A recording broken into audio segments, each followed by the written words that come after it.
같이 사도신경으로 신앙 고백하시겠습니다.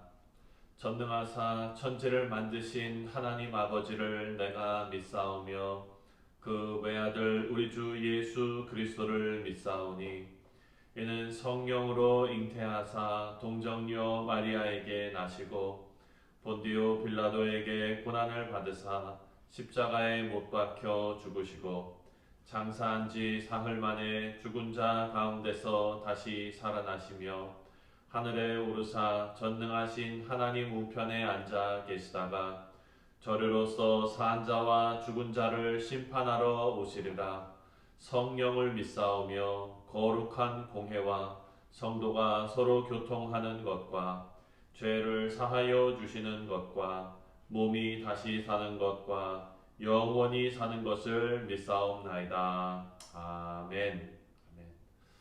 다 같이 찬송가 449장 함께 찬송하겠습니다.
예레미야 7장 16절부터 29절까지 말씀입니다. 예레미야 7장 16절로 29절 말씀을 천천히 함께 합독하시겠습니다. 그런즉 너는 이 백성을 위하여 기도하지 말라. 그들을 위하여 부르짖어 구하지 말라. 내게 간구하지 말라. 내가 내게서 듣지 아니하리라. 너는 그들이 유다 성읍들과 예루살렘 거리에서 행하는 일을 보지 못하느냐? 자식들은 나무를 줍고 아버지들은 불을 피우며 부녀들은 가루를 반죽하여 하늘의 여왕을 위하여 과자를 만들며 그들이 또 다른 신들에게 전제를 부음으로 나의 노를 일으키느니라. 여호와의 말씀이니라. 그들이 나를 경노하게 함이냐? 자기 얼굴에 부끄러움을 자취함이 아니냐? 그러므로 주 여호와께서 이와 같이 말씀하시니라. 보라, 나의 진노와 분노를 이곳과 사람과 짐승과 들나무와 땅의 소산에 부으리니 불같이 살라지고 꺼지지 아니하리라 하시니라. 만군의 여호와 이스라엘의 하나님께서 이와 같이 말씀하시되 너희 희생 제물과 번제물의 고기를 아울러 먹으라. 사실은 내가 너희 조상들을 애굽 땅에서 인도하여 낸 날에 번제나 희생에 대하여 말하지 아니하며 명령하지 아니하고 오직 내가 이것을 그들에게 명령하여 이르기를 너희는 내 목소리를 들으라. 그리하면 나는 너희 하나님이 되겠고 너희는 내 백성이 되리라. 너희는 내가 명령한 모든 길로 걸어가라. 그리하면 복을 받으리라 하였으나 그들이 순종하지 아니하며 귀를 기울이지도 아니하고 자신들의 악한 마음에 꾀와 완악한 대로 행하여 그 등을 내게로 돌리고 그 얼굴을 향하지 아니하였으며 너희 조상들이 애굽 땅에서 나온 날부터 오늘까지 내가 내 종 선지자들을 너희에게 보내되 끊임없이 보내었으나 너희가 나에게 순종하지 아니하며 귀를 기울이지 아니하고 목이 굳게 하여 너희 조상들보다 악을 더 행하였느니라. 내가 그들에게 이 모든 말을 할지라도 그들이 너에게 순종하지 아니할 것이요 내가 그들을 불러도 그들이 내게 대답하지 아니하리니 너는 그들에게 말하기를 너희는 너희 하나님 여호와의 목소리를 순종하지 아니하며 교훈을 받지 아니하는 민족이라. 진실이 없어져 너희 입에서 끊어졌다 할지니라. 너희 머리털을 베어 버리고 벗은 산 위에서 통곡할지어다. 여호와께서 그 노하신 바 이 세대를 끊어 버리셨음이라. 아멘. 기도하겠습니다. 하나님 아버지, 하나님의 말씀을 대하는 우리 사랑하는 성도들에게 하나님께서 은혜로 덧입혀 주사 이 말씀을 우리의 마음에 잘 받을 수 있도록 성령 하나님께서 역사하여 주옵소서. 감사드리오며 예수님의 이름으로 간절히 기도하옵나이다. 아멘. 우리 사랑하는 성도님들, 오늘 주시는 하나님의 말씀, 이 말씀도 어제 본문에 이어서 이스라엘 백성의 신앙이 총체적으로 오염되었음을 지적하는 그런 말씀입니다. 특별히 어제 본문과 오늘 본문은 성전 설교라고 부르는 성전에 관한 예언입니다.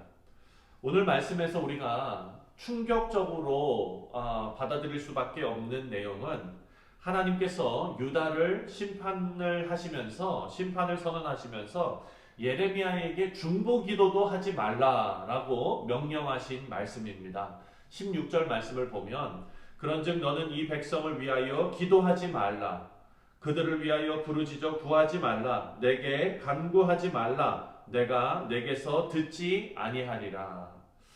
하나님께서 예레미야 선지자에게 유다를 위해서 기도하지 말라라고 말씀하셨는데요. 우리가 잘 아는 대로 아브라함이 소돔과 고모라가 멸망할 당시에 하나님 앞에 무릎 꿇고 기도했던 그 사건을 우리가 기억합니다.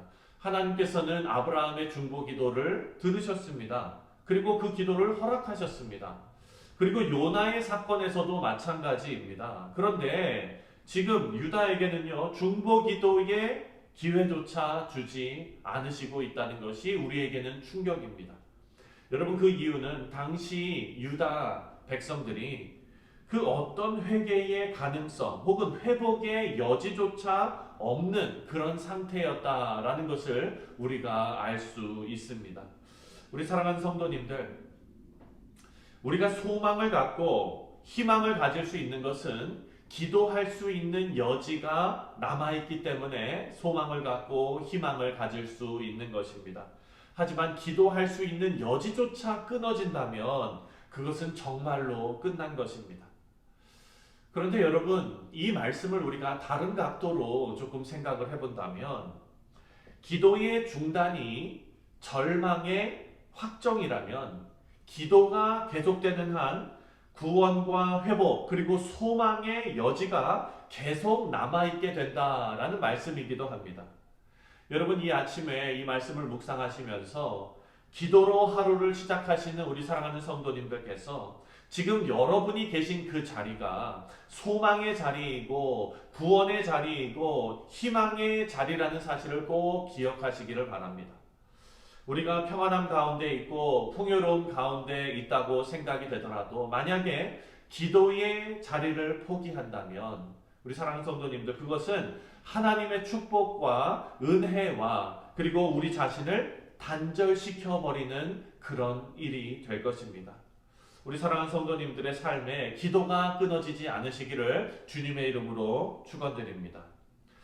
자, 그리고 17절과 18절 말씀을 보면은요, 죄를 가볍게 여기고 동조하는 일이 얼마나 무서운 일인지 우리에게 알려주고 있습니다. 17절과 18절을 보면 너는 그들이 유다 성읍들과 예루살렘 거리에서 행하는 일을 보지 못하느냐?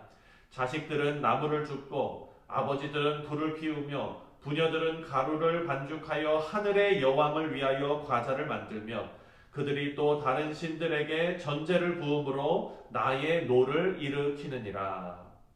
여러분, 이 말씀으로 상상해 볼 수 있는 것은 그때 당시의 우상숭배의 모습이 아버지와 그리고 어머니 그리고 그 자녀들에게 이르기까지 모두 우상숭배를 위하여 동조하고 있다는 것입니다. 하늘의 여왕을 위한 제사. 여러분, 이 제사는요, 그때 당시에 아수르와 그리고 바벨론 지역에 만연했던 그런 우상숭배의 모습이었습니다.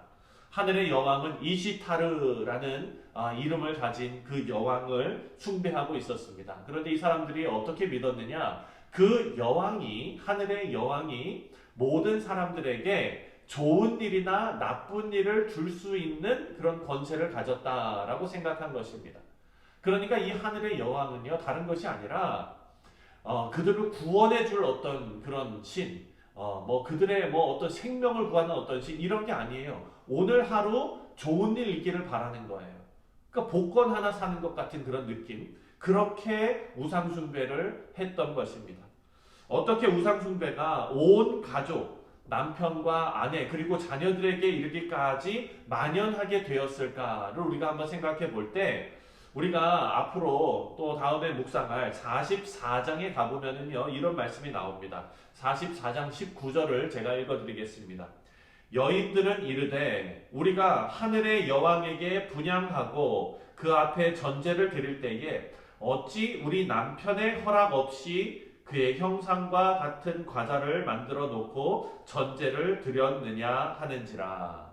여러분, 이 말씀을 보면서 우리가 알 수 있는 것이 뭐냐면, 처음에는 집안에 거하는 여인들이 몰래 우상숭배를 시작했던 것입니다. 그런데 이 우상숭배에 남편들도 동조하게 된 것입니다. 아버지와 어머니가 우상숭배에 동조하고 있으니까 그 부모가 우상숭배를 하는데 자녀들이 어떻게 하겠습니까? 그대로 따라한 것입니다. 사랑하는 성도님들, 이 말씀을 통해서 우리가 가정에서의 신앙 교육이 얼마나 중요한지를 알게 됩니다. 가정에서의 신앙의 교육은요, 하면 좋고 안 해도 괜찮은 정도의 것이 아닙니다. 이것은 한 영혼이 죽고 사는 아주 중요한 심각한 문제인 것을 우리가 알아야 합니다. 여러분, 불신앙은 그 자체로도 문제지만 그 불신앙을 묵인하고 동조하는 것은 모두를 망가뜨리는 일이라는 것을 이 말씀이 우리에게 증거하고 있습니다. 여러분, 이런 가정에서부터 뿌리 박혀 있는 이 불순종이 이스라엘 백성들에게 가장 큰 문제였다라는 것을 우리가 알 수 있습니다. 24절 말씀을 보면은요, 24절, 그들이 순종하지 아니하며 귀를 기울이지 아니하고 자신들의 악한 마음의 꾀와 완악한 대로 행하여 그 등을 내게로 돌리고 그 얼굴을 향하지 아니하였으며. 유다 백성들의 이 불순종은 하나님을 적극적으로 배반하는 모습으로 나타났다라고 기록되어져 있습니다. 24절 말씀에 자신들의 악한 마음의 꾀와 완악한 대로 행하였다라고 하나님께서 고발하고 있습니다. 하나님께서는 언약을 맺으시고 그리고 하나님의 그 언약 백성에게 약속대로 살라고 명령하셨습니다. 그런데 유다는요, 그런 하나님의 길을 버리고 자신들의 길을 아주 열심히 살았던 것입니다. 그것을 하나님께서는 자신들의 악한 마음의 꾀와 완악한 대로 살았다라고 평가하십니다. 하나님께서는 이스라엘 백성들에게 왕 같은 존재입니다. 그 시대를 살아가는 백성이라면 그 누구도 왕에게 등을 보이면 안 됩니다. 이것은 로마 황제에게서도 마찬가지입니다. 로마 황제 앞에 등을 보이는 사람은 없었습니다. 왕에게 등을 보이는 것은 왕의 길에 반대하여 적극적으로 배반하는 표시이기 때문입니다. 그런데 유다 백성들은 하나님께 등을 보이고 자신들이 완악한 대로 행했다라고 기록되어져 있습니다. 우리 사랑하는 성도님들, 우리가 우리 자신이 생각하기에 좋은 길로 우리의 인생을 단순하게 사는 것은 하나님을 적극적으로 배반하는 행위가 될 수 있다라는 것을 우리가 기억해야 될 것입니다. 우리 모두가 진정한 하나님의 백성으로 남고 하나님 앞에 충성된 그런 자로서 남기를 원한다면 우리 생각과 우리 고집을 하나님의 말씀 앞에 내려놓을 줄 알아야 합니다. 우리가 우리 뜻을 고집하고 우리 안에 그 뜻을 품고 있다면 하나님께서 오늘 묵상하는 이 말씀의 제목처럼 하나님의 기대를 거두어 가실 수도 있습니다. 이제 기도조차 하지 말라는 하나님의 명령이 바로 하나님의 기대를 거두시는 그런 모습입니다. 하나님의 오래 참으심을 끝내시는 모습입니다. 여러분, 이 말씀은 너무나 두려운 말씀입니다. 바라보나기는 오늘 하루 나의 뜻보다 하나님의 뜻을 우선순위에 두시는 우리 성도님들 되시기를 바랍니다. 그리고 그 하나님의 뜻을 우리 마음에 담고 그리고 하나님 앞에 우리의 삶을 무조건 순종하는 그런 귀하고 복된 성도님들 다 되시기를 주님의 이름으로 축원드립니다. 기도하겠습니다. 하나님 아버지, 은혜와 사랑에 감사를 드립니다. 우리가 오늘 하루를 살아가면서 나의 뜻을 하나님의 말씀 앞에 굴복시킬 수 있는 믿음의 백성들로 세워질 수 있기를 간절히 바랍니다. 우리 성도들 어디에서 무엇을 하든지 하나님께서 안전하게 지켜주시고 오늘 하루의 삶이 하나님께 올려드리는 기쁨의 예배가 될 수 있도록 역사하여 주옵소서. 감사드리오며 예수님의 이름으로 간절히 기도하옵나이다. 아멘. 하늘에 계신 우리 아버지여, 이름이 거룩히 여김을 받으시오며 나라가 임하시오며 뜻이 하늘에서 이루어진 것 같이 땅에서도 이루어지이다. 오늘 우리에게 일용할 양식을 주시옵고 우리가 우리에게 죄 지은 자를 사하여 준 것 같이 우리 죄를 사하여 주시옵고 우리를 시험에 들게 하지 마시옵고 다만 악에서 구하시옵소서. 나라와 권세와 영광이 아버지께 영원히 있사옵나이다.